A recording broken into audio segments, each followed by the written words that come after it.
काजल को तेज बुखार था। किसी तरह वो खाना पका रही थी कि तभी उसका देवर विनय पानी पीने आया। उसने अपने भाभी के हाव भाव देखा और काजल पर हाथ रखते हुए बोला, भाभी आपको तो तेज बुखार है। काजल ने धीमी आवाज में कहा, हाँ सुबह नहीं था पर दोपहर में अचानक बुखार आ गया। विनय ने अपनी भाभी से कहा, भैया को बताया कि नहीं? नहीं, वैसे भी वो कल आने वाले हैं, बेकार में परेशान होंगे। आज रात की ही तो बात है, विनय बोला। फिर भी भाभी, काजल ने कहा, कोई बात नहीं, मामूली बुखार ही तो है, तुम जाकर पढ़ाई करो, खाना बनते ही मैं तुम्हें बुला लूँगी।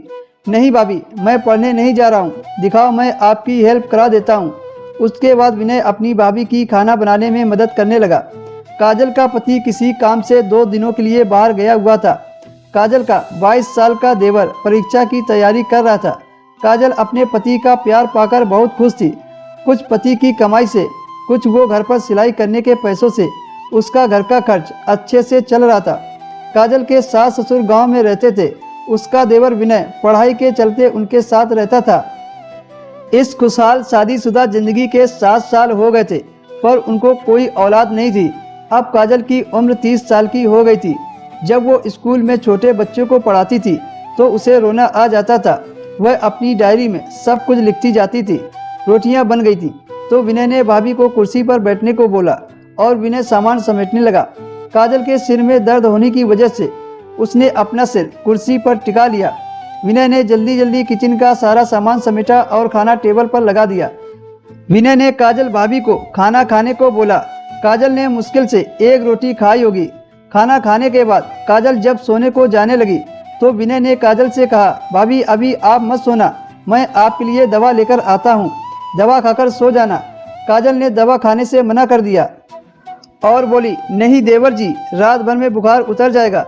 भाभी मैं पास के केमिस्ट से दवा लेकर आता हूँ, और हाँ आप सो मत जाना।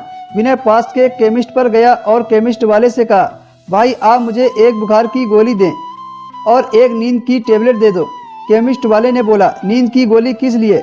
विनय डरते हुए बोला कि मेरी भाभी को तेज बुखार है और उन्हें नींद नहीं आ रही है, तो वह कह रही थी कि 1 नींद की भी गोली ले आना। ठीक है अभी देता हूँ। केमिस्ट वाले ने विनय को 1 नींद की गोली दी और 1 बुखार की गोली।